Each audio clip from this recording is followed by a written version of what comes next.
आप सभी को सादर प्रणाम। मैं doctor Akhilesh Kumar Yadav, assistant professor Hindi, doctor Bhimrao Ambedkar राजकीय महाविद्यालय अनौगी, कन्नौज, उत्तर प्रदेश में कार्यरत हूँ। सबसे पहले मैं यूजीसी एचआरडीसी सेंटर अलीगढ़ मुस्लिम विश्वविद्यालय अलीगढ़ का तहे दिल से आभार प्रकट करता हूँ कि जिसने मुझे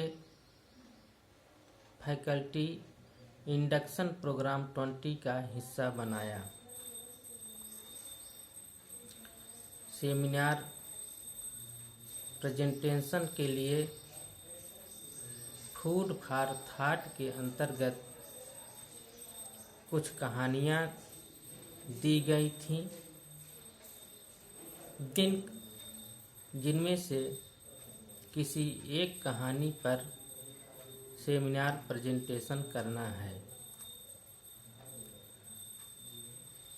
जिस पर हमें प्रेजेंटेशन करना है वह कहानी है कठिनाइयों का सकारात्मकता से सामना करना। कहानी कुछ इस प्रकार है। एक किसान था और उसके पास एक बूढ़ा खच्चर था।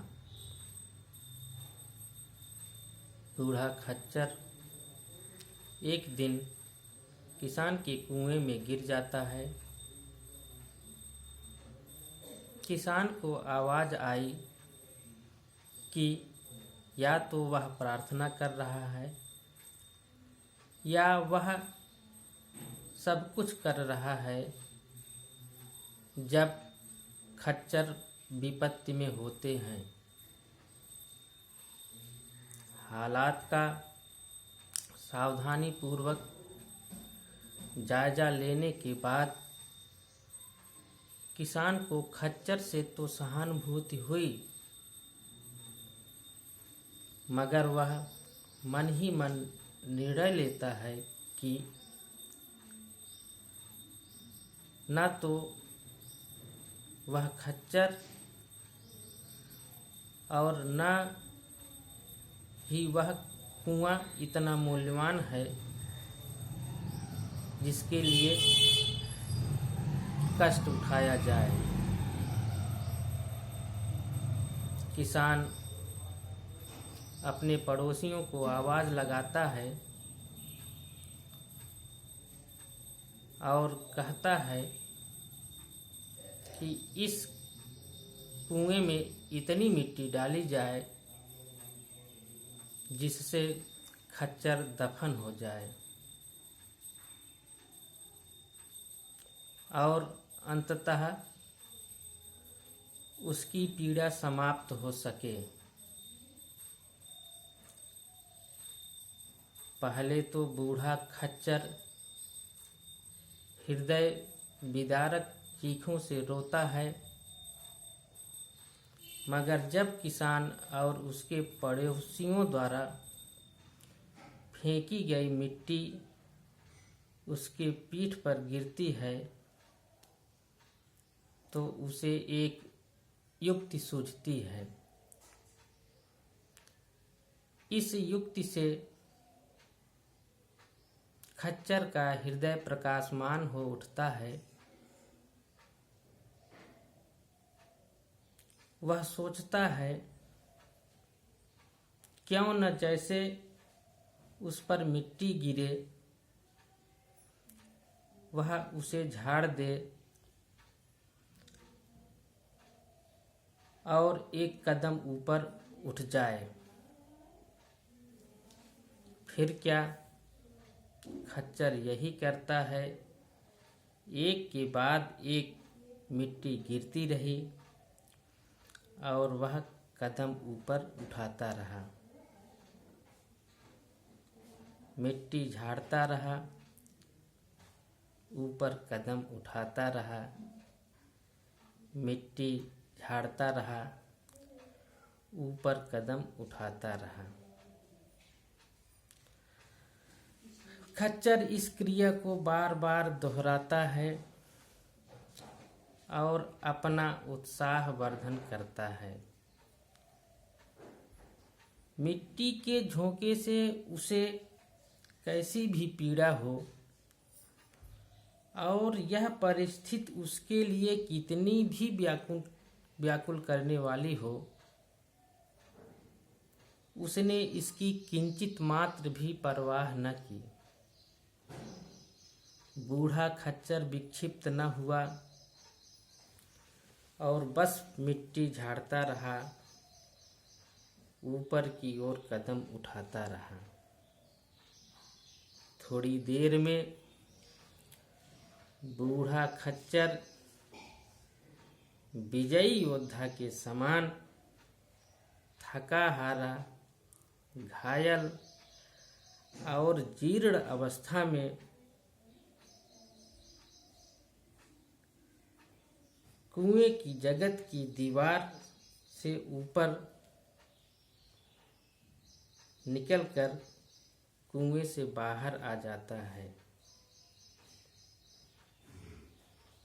वह मिट्टी जो उसे दफन कराने के लिए गिराई जा रही थी और प्रतीत होता था कि उसकी जान ले लेगी, वह मिट्टी उसकी सहायता करती है। यह सब इस प्रकार संभव हो सका कि खच्चर ने बाधाओं का सामना करने की एक नवीन अंदाज में ठान ली। यही जीवन है। अगर हम अपनी परेशानियों का सकारात्मकता से सामना करें और नकारात्मकता, कटुता और स्वयं पर तरस खाना छोड़ दें, तो जो चीज़ें हमें विपत्ति लगती हैं वही जीवन दायिनी बन जाती हैं। इस कहानी में हमें जो पात्र सर्वाधिक प्रभावित किया वह है बूढ़ा खच्चर। बूढ़ा खच्चर ने कठिनाइयों का सकारात्मकता से सामना किया और अंततः वह सफल हुआ।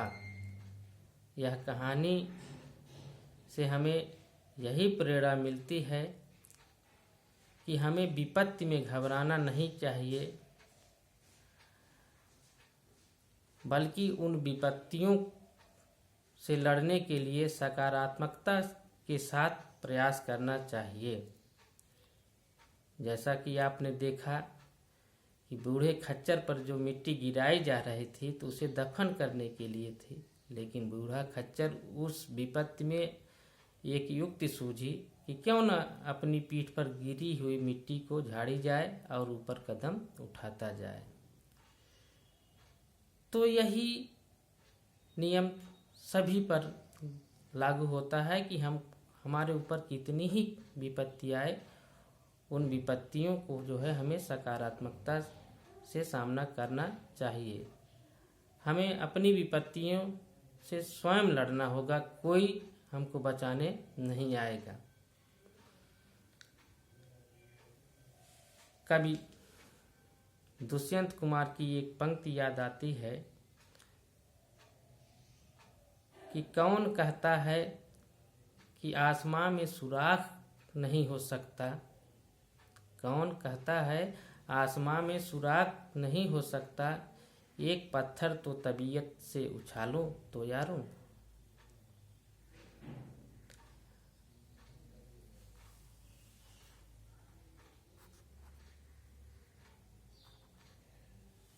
और हारा वही